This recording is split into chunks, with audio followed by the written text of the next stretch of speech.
Halo guys, balik lagi di channel gue Andri Jatwidi. Kali ini kita akan lanjut lagi nih ya. Kita akan nge-review manhwa yang berjudul Academy's Genius Sword Master nih, chapter 30 ya. Pas banget ya. Masih sedikit ini seperti gue bilang.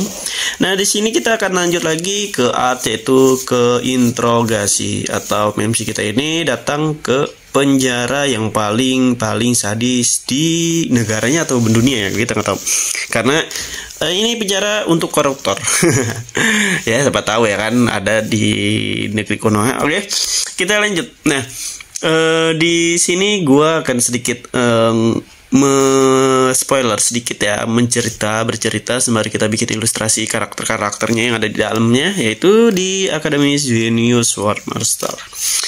Nah, di sini kita akan mulai ngelihat chapter interogasi tentang organisasi yang ditangkap. Salah satu dua orang yang tertangkap lah ya, penjahat oleh sama MC kita dan sedang diinterogasi di penjara yang seperti neraka ini.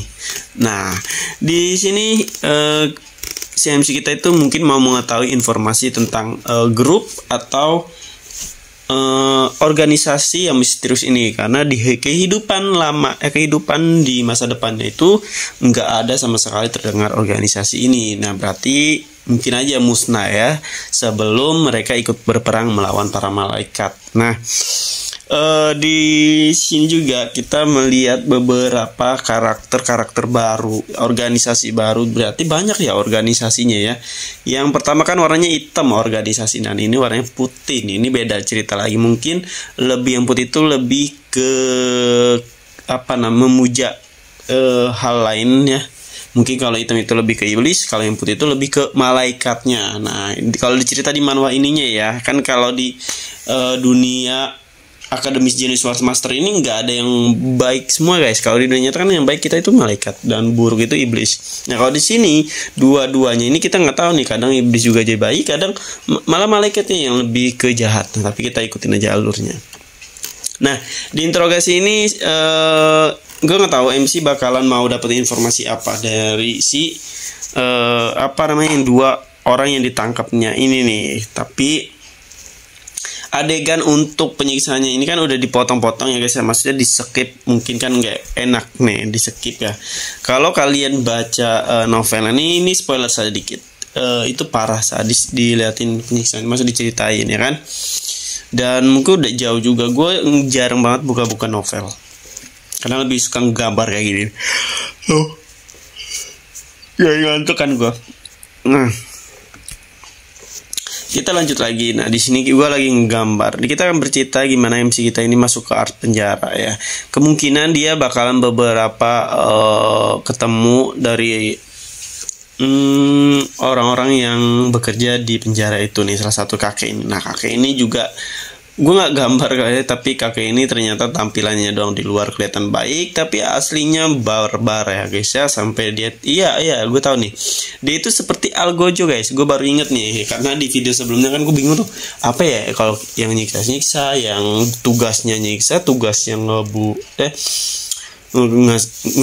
atau mempraktekkan hukuman mati itu apa ya namanya? Oh iya gue tahu nih, oh ya Algojo. Jadi yang pakai topeng burung itu tuh yang kemarin gua kasih tahu ke kalian, yang gua gambar itu sebenarnya itu adalah salah satu para algojo dari penjara ini guys yang menyiksa. Nah, makanya memakai topeng dari masing-masing orang-orangnya yang ada di dalamnya. Nah, kalau kalian tanya kenapa, itu bukan buat action ya guys ya.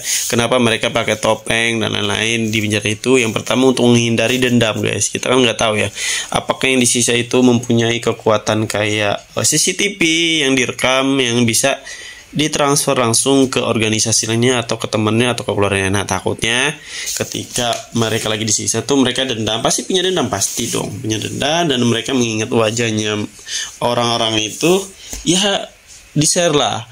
Dan takutnya kemungkinan kalau yang pakai topeng itu kan punya keluarga, pasti semua punya anak. Nah, takutnya begitu guys. Nah, makanya ditutuplah pakai topeng biar sama semua tuh topengnya.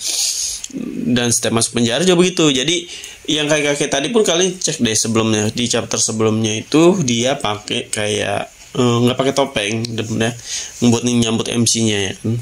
Tapi pas masuk penjara, pas masuk penyiksaan, ruang penyiksaan, interogasi, ya kan, mereka pakai topeng biar menghindari hal-hal seperti itu. Apalagi kerjaan mereka ini berat, kerjaan mereka ini sangat-sangat beresiko tinggi ya. Yang disisa itu bukan orang-orang biasa guys, bukan orang-orang yang kekuatannya itu ya kayak lemah, tapi orang-orang kuat juga di situ banyak guys. Jadi takutnya setelah mereka bisa kabur, atau meskipun mereka nggak bisa kabur ya, mereka tinggal bilang ke teman mereka, ini gue dendam sama si ini. Nah gawat, itulah yang membuat mereka harus pakai topeng. Itu sih menurut gue, bukan untuk gaya-gayaan aja guys ya. Nah di MC ini sepertinya dapat informasi tentang nama beberapa organisasi ya. Salah satunya yang sedang diinterogasi ini yang baju putih, dan ini mengarah ke, aduh gue pengen bahas takut sensitif ya. Aduh, sebenarnya ini diambil juga dari segi cerita, ada sedikit kenyataannya, cuman gue nggak bisa ngebahas di sini karena sensitif juga kan, takut gue salah ngomong juga, padahal niatnya gue cuma buat menghibur, buat nge-review, nanti masalah duga. Jadi kita skip aja untuk bagian itu ya. Nah di sini kita masih belum jelas nih ya, MC ini tujuannya kan buat ngelawan beberapa, biar menjadikan dia kuat nih buat ngelawan beberapa para malaikat yang di masa depan nih, pas dia kembali ke masa lalu tuh. Tapi di sini pergerakan MC ini masih kayak lambat. Maksudnya lambat ini dia belum tahu jelas buat ngumpul.